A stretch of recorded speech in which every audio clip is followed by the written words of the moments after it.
오늘 말씀의 제목 우리 다 같이 한번 큰 소리로 외쳐볼까요? 시작. 예, 내 사랑아, 내 사랑아. 성경을 읽다 보면요, 하나님께서 얼마나 다양한 언어로 우리들을 부르시는지를 알 수가 있습니다. 내 자녀야, 또 내 백성아, 내 제자야, 그리고 오늘 본문에서는 내 사랑아, 이렇게 말씀을 하시면서 저희들을 부르시고 있습니다. 이 내 사랑아라는 주님의 부르심이 오늘 저와 여러분들의 심령 깊이 새겨지시는 귀한 시간 되시기를 간절히 축원드립니다. 아가서를 해석하는 열쇠는요, 다른 것이 아니고 신랑과 신부의 사랑입니다. 아가서는 굉장히 많은 은유적인 표현과 또 상징적인 표현들이 있어서 사실 아가서를 해석하기가 그렇게 쉽지가 않습니다. 그런데 이 신랑과 신부 두 사람의 사랑, 이 키워드를 생각하시면 아가서가 쉽게 이해가 되고 해석이 됩니다. 그럼 신랑은 누구를 가르칠까요? 신랑은 솔로몬 혼자를 가르칠까요? 그렇죠. 그리스도 예수, 우리 주님을 가르치시죠. 그러면 신부는 누구를 가르칠까요?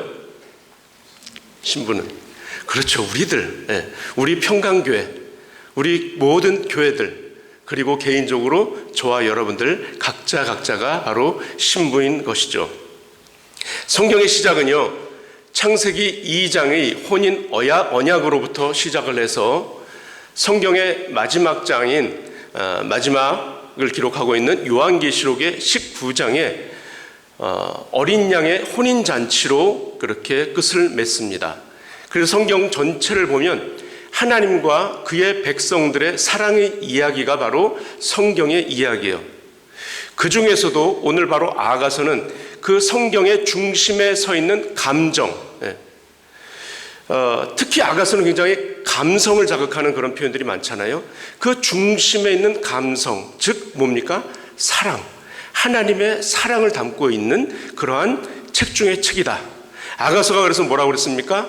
아름다운 노래, Song of Songs, 노래 중에 노래, 즉 노래 중에 노래가 뭡니까? 가장 뛰어난 노래다, 그 말이죠. 그래서 그 성경에 나와 있는 하나님의 가장 중심이 되는 감성을 잘 표현한 것이 바로 이 아가서다, 그렇게 지난 시간에 말씀을 드렸습니다. 오늘 말씀을 이렇게 쭉 교독하시다가 보셨을 때 어떤 말씀이 있었습니까? 내 사랑아, 그러면서 너는 어여쁘고 어여쁘다, 이 말씀을 여러분들이 아마 기억하실 겁니다. 오늘 이 음성이 저와 여러분들에게 주님께서 주시는 음성으로 들려주시기를 간절히 축원드립니다. 자, 5절 한번 이제 보시겠습니다. 5절에 보시면 술람미 여인이 어떤가, 그러한 묘사가 지금 잘 나와 있습니다. 술람미 여인이 이렇게 얘기를 해요. 예루살렘 여자들아, 내가 비록 검으나 아름다우니 게달의 장막 같을지라도 솔로몬의 휘장과도 같도다. 이렇게 이제 술람미 여인은 먼저 얘기를 하고 있어요. 술람미 여인은요, 이스라엘 북쪽에서 거주하는 그러한 시골에 있는 한 포도원에서 일을 하는 그러한 여인이었어요. 그녀는 낮에는 포도밭에서 열심히 뛰학볕에서 땀을 흘리면서 일을 했고요, 밤에도 또 집에 가면 그냥 편안하게 쉬었을까요? 옷을 벗고 좀 씻고 편안한 그러한 쉼을 얻었을까요? 옛날이나 지금이나 남성분들도 굉장히 밖에서 나가서 일하시느라고 바쁘지만 제가 이렇게 집에서 여성분들이 하는 일을 보면 일거리가 굉장히 많아요. 삼시세끼 밥을 지으셔야죠, 빨래 돌려야죠, 뭐 장보러 다녀야죠, 청소해야죠, 뭐 도시락도 싸야죠. 일이 굉장히 보면 엄청 많더라고요. 근데 그 일들은 보면 하나도 사실은 표도 안 나, 별로 표도 안 나. 그래서 좀 나쁜 남편은 밖에서 집으로 돌아오면 뭐라고 얘기해요? 아니, 얘팬내가 집안이 뭐 이렇게 하는 것도 없이 뭐 하고 있는 거야 도대체, 뭐 이런 얘기들을 한다고 얘기 듣지 않습니까, 가끔? 그런데 이 술람미 여인도 굉장히 일이 많았던 것 같아요. 사실 5절을 얘기하기 전에 6절이 먼저 나오고 5절을 이야기했다면 이야기가 훨씬 더 이야기가 쉬웠을 것 같아요. 슐람미 여인은 내가 일광에 쬐어서 거무스름할지라도 밭에 나가서 일을 하다 보니까 피부가 검게 탄 거예요. 그렇더라도 흘겨보지 말 것은, 그 이유를 이제 설명하는 거예요.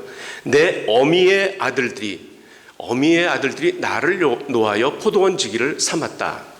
자, 이 표현에서 내 어미의 아들들이라고 이렇게 표현을 했는데 학자들은 이것을 어떻게 얘기를 하냐면, 이 슐람미 여인의 이 여기서 말하는 어미는 계모일 것이다 라고 이제 추측을 하는 거예요.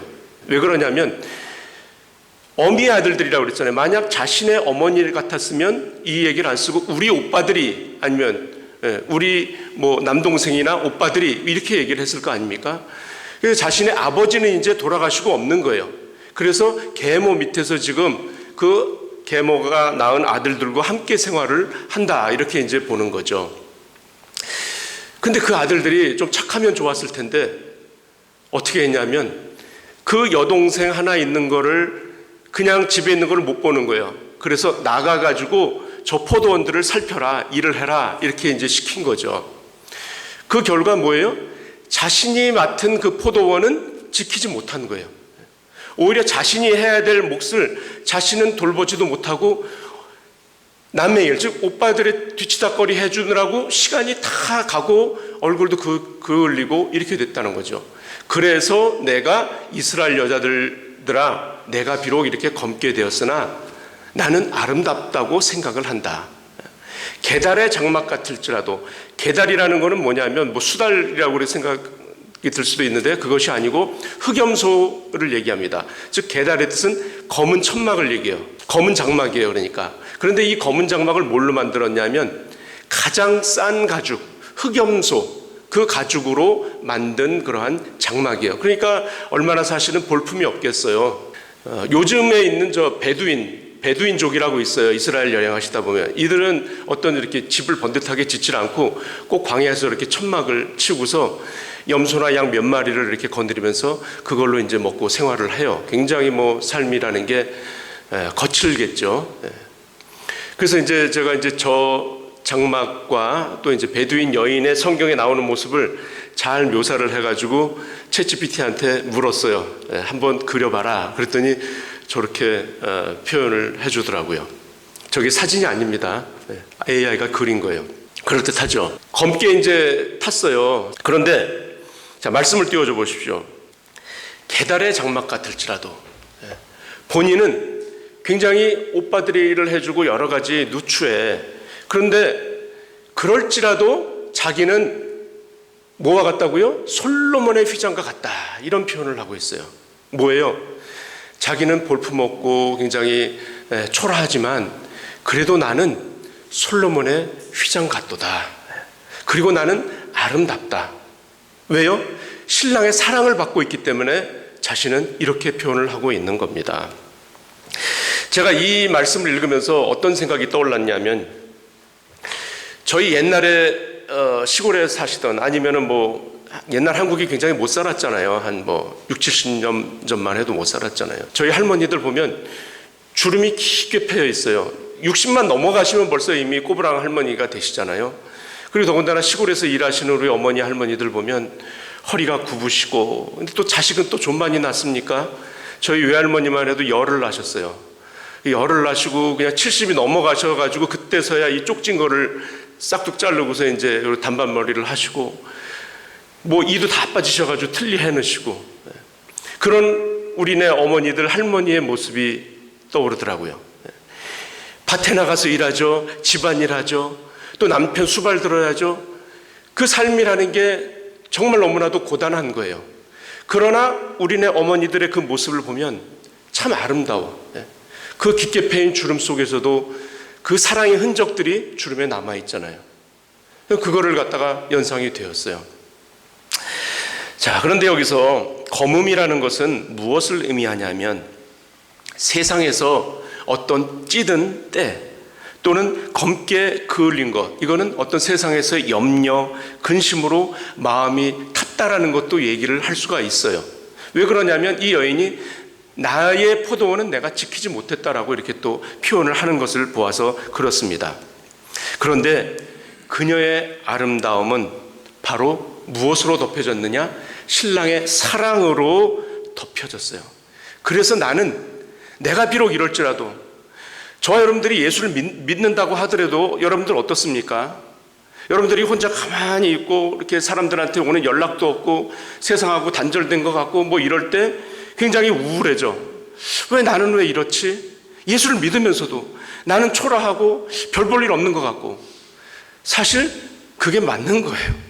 왜요? 별 볼 일이 있었으면 여러분들 여기 안 계십니다. 여기 예수 안 믿으셨을지도 몰라요. 내가 별 볼 일이 있었으면 정말 잘 나가서 저기 했을 텐데 다 세상에서 실패도 하고 쓴 잔, 뭐 떫은 잔, 뭐 다 마셔보고 산전수전, 공중전 뭐 다 해봤기 때문에 근데 거기서도 사실 별 볼 일을 못 봤기 때문에 예수를 믿는 것이라고 저는 생각이 들어져요. 그러니까 주님이 또 부르셨을 때 우리가 온 것 아니겠습니까? 제가 얼마 전에 지난주에 친구 목사님 몇 분과 이야기를 나누는 중에 한 목사님의 얘기를 이제 들려주시더라고요. 이 목사님이 한국에서 이제 청빙을 받아서 갔는데 그 교회는 11년 동안 담임 목사님이 7번이나 바뀐 교회예요. 11년 동안요. 그래서 제가 계산을 이렇게 해보니까 대략 한 목사님이 거쳐간 게 1년 2개월 요 기간만 거쳐가신 거예요. 그러니까 그 교회가 어떻겠어요? 그 교회가 평안했을 것이라고 생각이 안 들잖아요. 그 교회는 그냥 전쟁터인 거죠. 전쟁터. 저 목사가 마음에 드느니 어쨌느니 빨리 또 갈아치워야 되니 어쨌느니 이럴 거 아니에요. 7번이나 갈렸는데 그 7번째 온 이제 목사님이 장래가 촉망이 되는 그런 젊은 목사님이 이제 오신 거예요. 오셔서 이 목사님이 그 교회에서 33년 동안 목회를 잘 하시고 이제 은퇴를 하셨어요. 근데 그 목사님 얘기가 자기가 10년을 이제 목회를 그 교회에서 하다 보니까 그 교회가 어느 정도 이제 안정이 되었다라는 거예요. 10년 동안 여러 가지 뭐 별의별 일들을 다 겪었겠죠. 그러면서 10년을 잘 버텨서 이제 교회가 좀 안정이 되는데 교회로 한 초청장이 날라들더래요. 초청장이 보니까 자기보다 한참 이제 같은 학교의 후배 목사가 큰 대형 교회 한 1000명 오는 교회에 청빙을 받았다고 와서 축하해달라고 하는 초대장을 받은 거예요. 그래서 이 목사님이 그것을 받자마자 속이 어떻겠어요? 화딱지가 난 거예요. 속이 뒤집어진 거예요. 아니 내가 그 목사보다 속으로 못한 게 뭡니까? 내가 뭐가 못나서 나는 왜 이렇게 힘든 목회를 하게 만들고 하나님. 그러면서 이거를 하나님한테 좀 제대로 따져야겠다 싶어가지고 기도원을 갔답니다. 기도원을 가서 하나님께 따져 물으는 거예요. 하나님 제가 뭐 잘못했습니까? 제가 그 친구보다 뭐가 못났습니까? 이러면서 막 하소연을 하고 땡깡을 피는데 하나님이 야 이놈아 이 교회가 네 교회냐? 크고 작은 게 문제냐? 교회가 네 교회냐? 교회가 크고 작은 것 때문에 네가 그걸 가지고 원망을 하느냐? 이건 창조주인 나 하나님의 교회다. 이 음성이 들리더라는 거예요. 그러고서 털썩 주저앉아서 하나님 제가 잘못했습니다. 그때부터 이 목사님의 사고가 인식의 변화가 찾아온 거예요.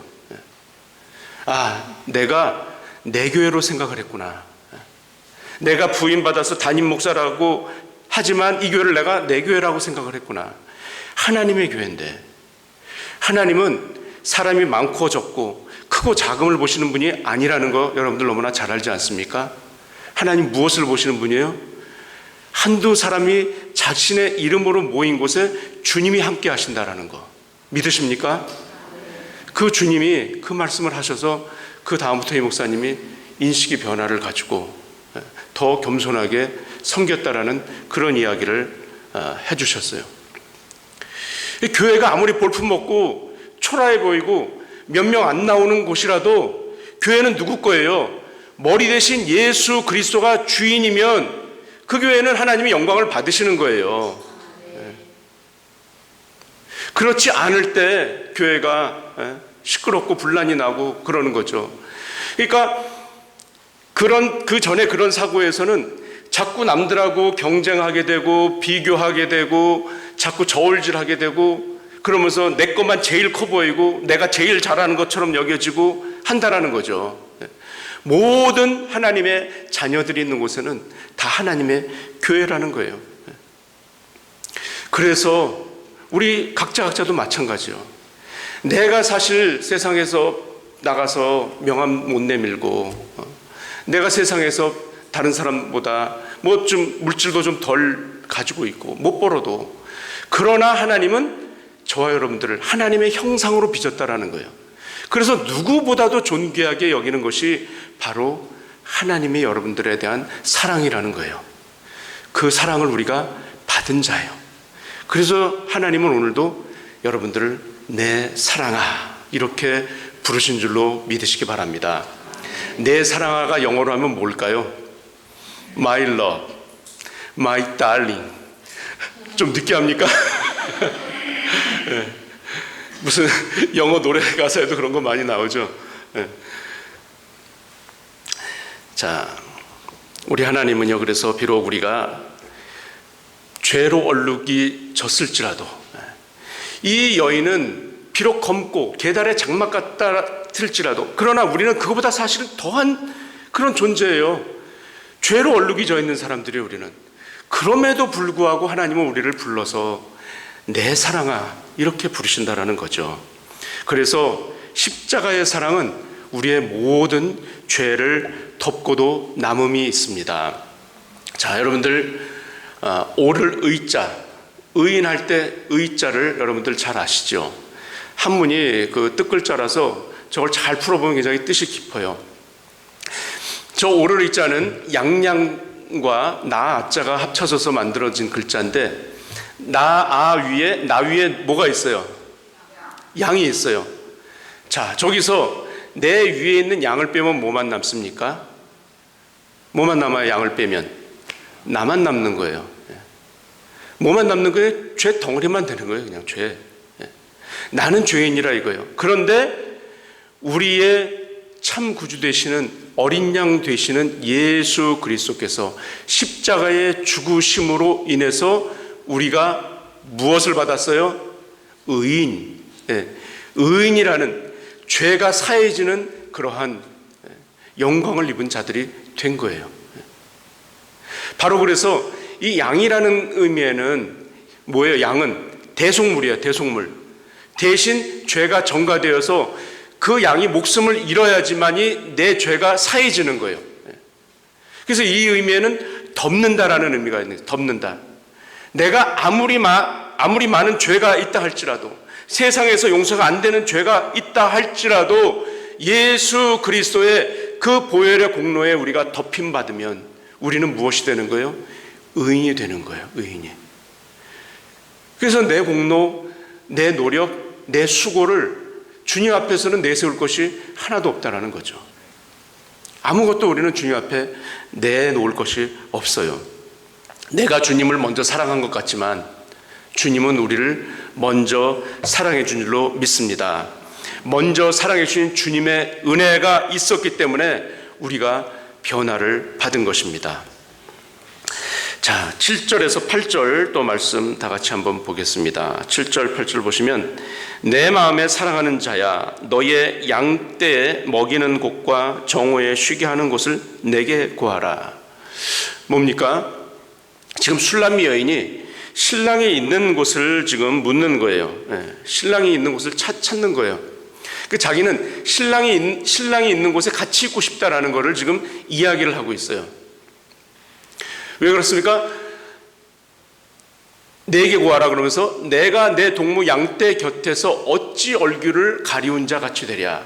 얼굴을 가리웠다라는 것은 당시 고대 근동에서 죄인이 얼굴을 가리우는 거예요.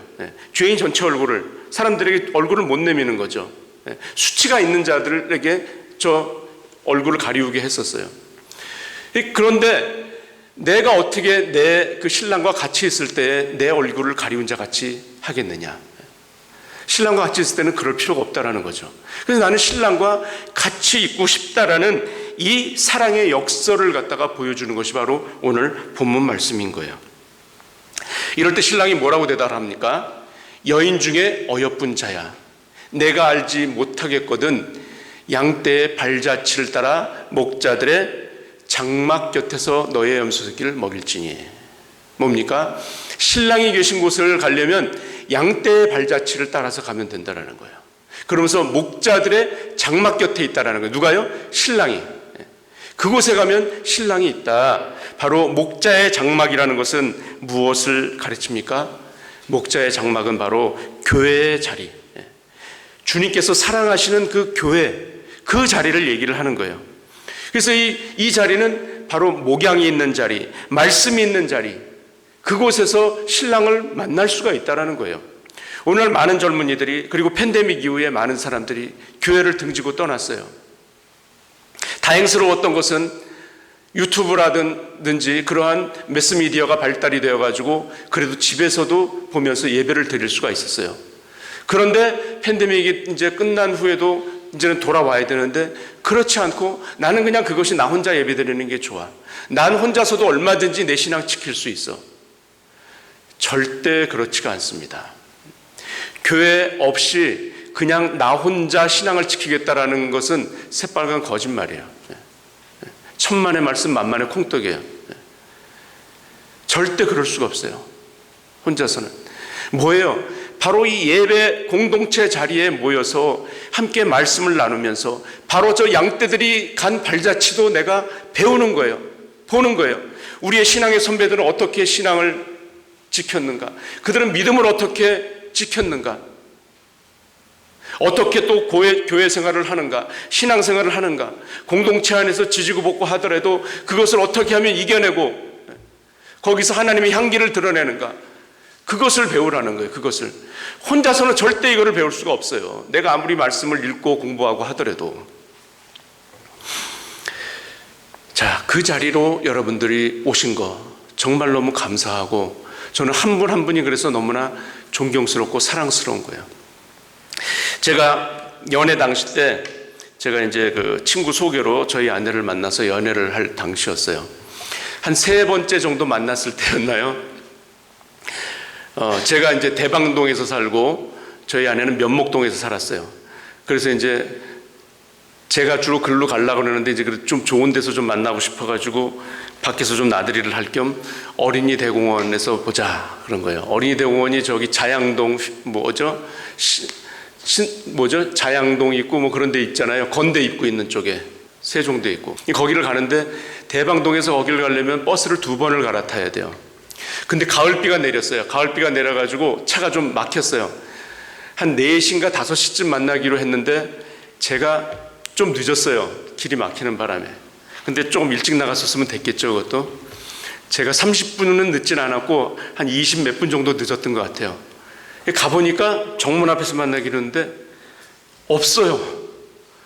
안 보이는 거예요. 그래가지고 제가 잘못 얘기를 해서 딴 데서 기다리나 해가지고 어린이 대공원을 막 뛰어다니면서 제가 1바퀴 2바퀴를 돌았어요. 없어요. 아무데도. 그래가지고 이제 어쩔 수 없이 저희 아내가 자취를 했는데 자취방으로 제가 막 또 달려갔잖아요. 가니까 시간이 7시가 된 거예요. 저녁 7시가. 띵똥띵똥 배를 눌러가지고 어떻게 된 거냐고 안 왔었냐고 그랬더니 안 온 줄 알았어요. 저는 이제 그랬더니 기다리다가 5분 기다리다가 갔대요. 안 오니까 보통 코리안 타임도 있잖아요. 그럼 좀 기다려줘야 되는데 5분 기다리다 갔대요.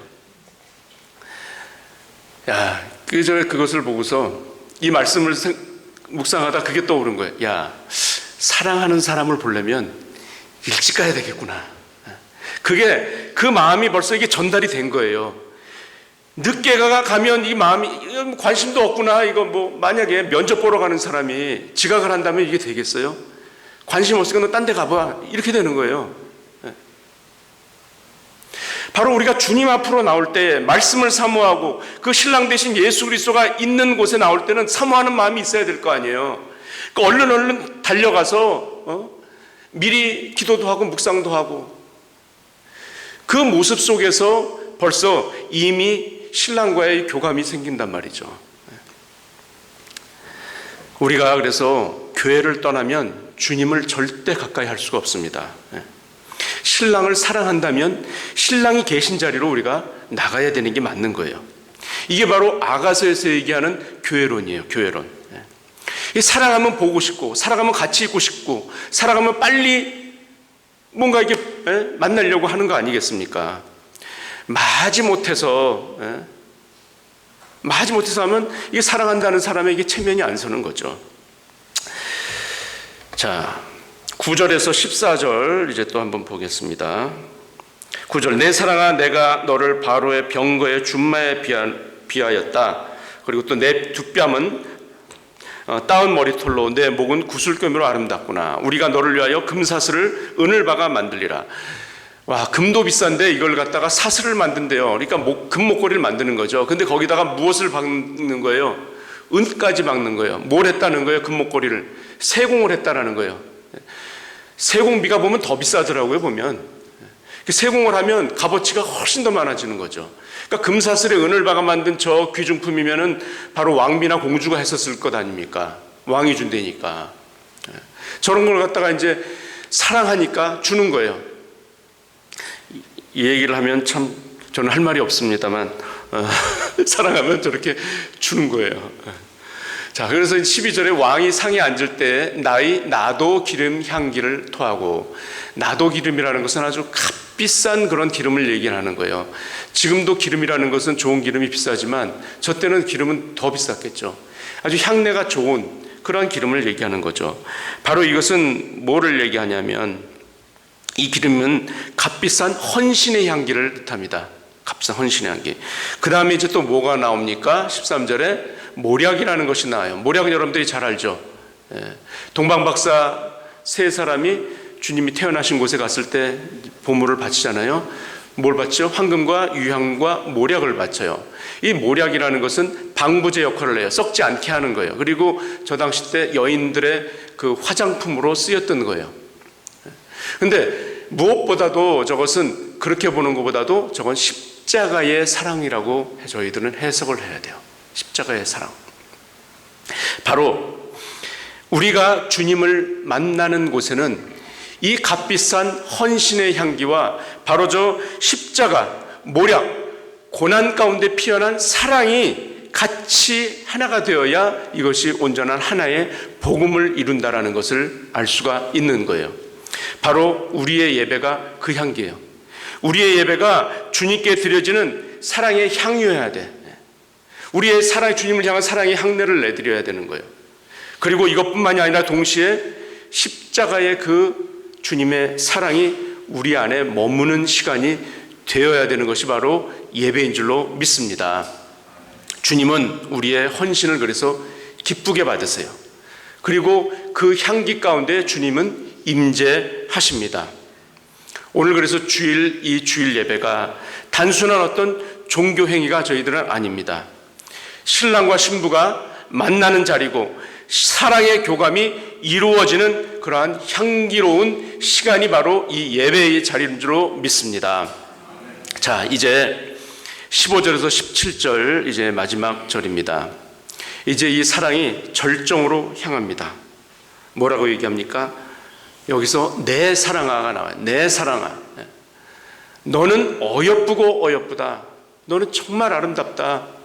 내 눈이 비둘기 같다. 사랑하면 시인이 된다고 그러잖아요. 지금 이 솔로몬은 시인이 된 거예요. 이 슐라미 여인을 보면서 너는 어여쁘고 어여쁘다. 내 눈이 비둘기 같구나. 나의 사랑하는 자야, 너는 어여쁘고 화창하다. 우리의 침상은 푸르다. 이렇게 얘기를 하는 겁니다. 자, 비둘기의 눈 여러분 자세히 보셨습니까? 그냥 구구구구 하고 그냥 먹이 쪼는 거 맞죠? 비둘기 눈 자세히 못 보셨잖아요. 근데 비둘기 눈은 한 곳만 향한대요. 완전히 고정이 돼가지고 한 곳만 향한대요. 이 한 곳만 바라보는 이것은 바로 믿음의 순결함을 가르치는 거예요. 집중된 그러한 사랑을 가르친다고 합니다. 그리고 또 뭡니까? 침상은 푸르다. 이것은 바로 신선하고 생명력이 넘치는 그러한 사랑을 얘기합니다. 그리고 우리 집은 백향목, 들보, 잣나무, 석가래로구나. 이것 역시 흔들리지 않는 언약의 그러한 견고함이라고 볼 수가 있습니다. 자, 사랑이라는 것은 의리가 있어야 돼요. 의리가. 의리 빼면 사실 사랑은 시체죠. 그래서 변함없는 그 의리를 나타내는 것이 백향목, 들보와 잣나무, 석가래에 지금 비유를 한 것입니다. 자, 그러므로 이제 우리는 우리의 사랑도 순결하고 주님을 향한 또 남을 향한 그러한 배타적인 사랑이 되어야 될 줄로 믿습니다. 세상의 유혹 또한 물질의 탐심, 사람의 인정욕을 향한 그 눈을 거두고 온전히 주님을 바라보는 그러한 저와 여러분들이 되시기를 간절히 축원합니다. 사랑하는 성도 여러분, 오늘 이 사랑은 과거에만 있었던 그러한 사랑이 아니고 지금도 살아계시는 우리를 향한 주님의 사랑, 즉 현재 진행형인 사랑입니다. 그 사랑은 주님께서 오늘도 우리 한 사람 한 사람에게 말씀을 하십니다. 내 사랑아, 어여쁘고 어여쁘다. 바로 주님께서 이렇게 말씀하시는 것이 오늘 여러분들 심령 속에 깊이 박히시길 간절히 축원드립니다. 내가 비록 세상에서 상처가 있고, 내가 비록 얼굴이 검어졌고, 내가 비록 이제 나이가 많아서 여러 가지 육신적으로도 쇠약해졌을지라도, 그리고 내가 비록 세상에서 좀 비천해 보일지라도, 그러나 주님은 우리에게서 시선을 놓지 아니하시고 너는 내 사랑이다라고 오늘 말씀하십니다. 이번 한 주간 이 주님의 사랑의 음성이 우리의 심령의 깊은 곳에 울려 퍼지시는 그러한 아름다운 시간 되시기를 간절히 축원드립니다.